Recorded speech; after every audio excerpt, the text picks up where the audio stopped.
अस्सलाम वालेकुम। उम्मीद है आप लोग खैरियत से होंगे।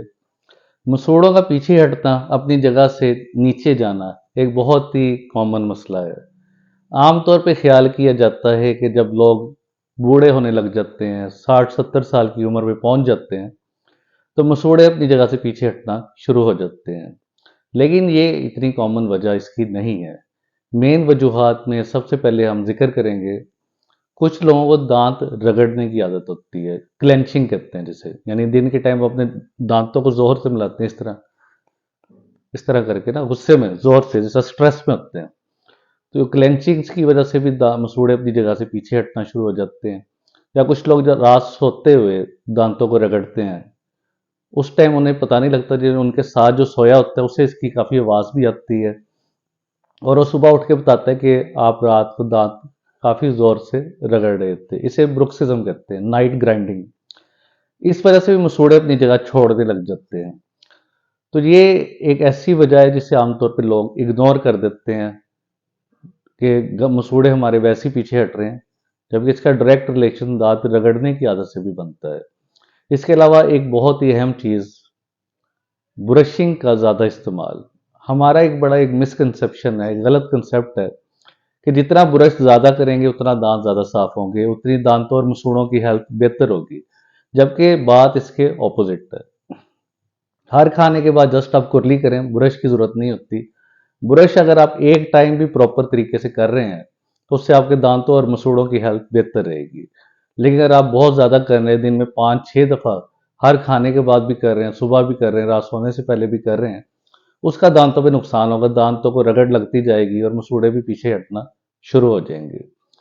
अगर आप एक हार्ड ब्रश को लेते हैं, जिस तरह देखें, आमतौर पे कई लोगों का कंसेप्ट है जितना ब्रश सख्त होगा उतनी सफाई अच्छी होगी। ये भी बड़ा एक गलत कंसेप्ट है। अगर आपने हार्ड ब्रश लिया और ये नरम सा मांस जो पिंक सा है, इसे आपने जोर जोर से इस तरह ब्रश किया, तो मांस अपनी जगह से पीछे हटना शुरू हो जाएगा।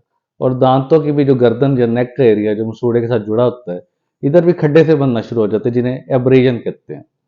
इस जगह पे भी सुराख होना शुरू हो जाएगा दांत के, और नीचे मसूड़ा भी अपनी जगह से पीछे ऊपर की तरफ जाना शुरू हो जाएगा।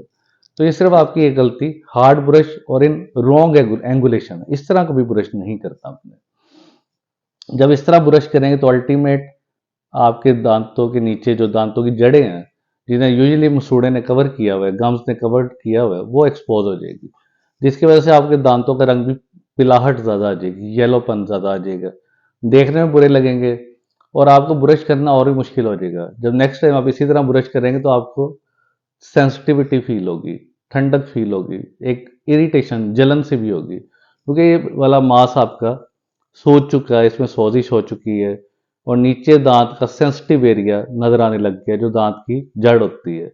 जब जड़ पे जब ये ब्रश लगेगा तो आपसे ब्रश करना नामुमकिन हो जाएगा। आपको इतनी दर्द होगी कि आप ब्रश को साइड पे कर देंगे और उंगली से ही दांतों को साफ करके छोड़ देंगे, जिससे मसला आगे से आगे बढ़ता जाएगा। क्योंकि प्रॉपर ब्रश नहीं हो रहा, मसूड़े अपनी जगह से पीछे जा रहे हैं, मसूड़ों के ऊपर और ज़्यादा प्लाक, कैलकुलस टार्टर जमता जा रहा है, तो खराबी बढ़ने की तरफ जाएगी, खुद ही रिजॉल्व नहीं होगी। जब भी मसूड़े लूज होते हैं, जो गम्स आपके हैं लूज होना शुरू हो जाते हैं, जगह से छोड़ने लग जाते हैं, तो क्या होता है, इसके नीचे हड्डी होती है जबड़े की, हड्डी के साथ आपका गम्स या मसूड़ा अच्छी तरह फर्मली जोर से जुड़ा होता है। जब ये अपनी जगह से पीछे हटता जाएगा तो नीचे वाली हड्डी भी लूज हो जाएगी, वो भी अपनी जगह से पीछे हटेगी, जिसे दांतों में खला आना शुरू हो जाएगा, जिसे ब्लैक ट्रायंगल्स भी कहते हैं। अब एक चीज लूज हो रही है, आपके गम्स, उसके साथ आपकी हड्डी भी लूज हो रही है, उसके साथ आपका दांत भी लूज हो रहा है। दांत इतना ज्यादा हिलने लग जाएगा, क्योंकि उसकी सपोर्ट, मसूड़ा और हड्डी खत्म हो रहे हैं, कि दांत खुद ही बाहर आ जाता है कई दफा। तो इसकी अर्ली प्रिवेंशन बहुत जरूरी है। जल्दी पकड़ लें तो मसला आपका हल हो सकता है। ठंडा लगने का तो एक बहुत बड़ा मसला, मरीज आते हैं कहते हैं हम ब्रश नहीं कर सकते। जैसे ब्रश दांतों पे लगता है तो दांतों में सेंसिटिविटी और पेन स्टार्ट हो जाता है, उलझन से स्टार्ट हो जाती है, क्योंकि दांतों की जड़ें नजर आ रही हैं। जब दांतों की जड़ें नजर आती है, उसके साथ एक और मसला होता है, जड़ कमजोर होती है। कुदरत ने एक कवर दिया हो, प्रोटेक्शन दी हुई गम्स की सूरत में, जब वो अनकवर हो जाती है तो उसमें कीड़ा बहुत जल्दी लग जाता है, काला होना शुरू हो जाती है, भुरने लग जाती है, दर्द होना शुरू हो जाता है। तो इसे बचाना बहुत ज़रूरी है। उसके लिए आपने नरम ब्रश का इस्तेमाल करना है, और हमेशा वर्टिकल डायरेक्शन में करना है। ये ब्रश लिया आपने और इसे इस तरह रखना है 45 के एंगल पे, थोड़ा सा इस तरह आपने मूव करके नीचे की तरफ करना है, थोड़ा सा वाइब्रेशन दे के इस जगह पे नीचे की तरफ, फिर इस तरह नीचे की तरफ, यानी 3-4 दांत आपके एक ब्रश की कवरेज रेंज में आ जाएंगे। और 3 से 4 दफा आपने इस एरिया को साफ करना है, जेंटली करना है, इसमें कोई जोर आजमाई वाला काम नहीं होता।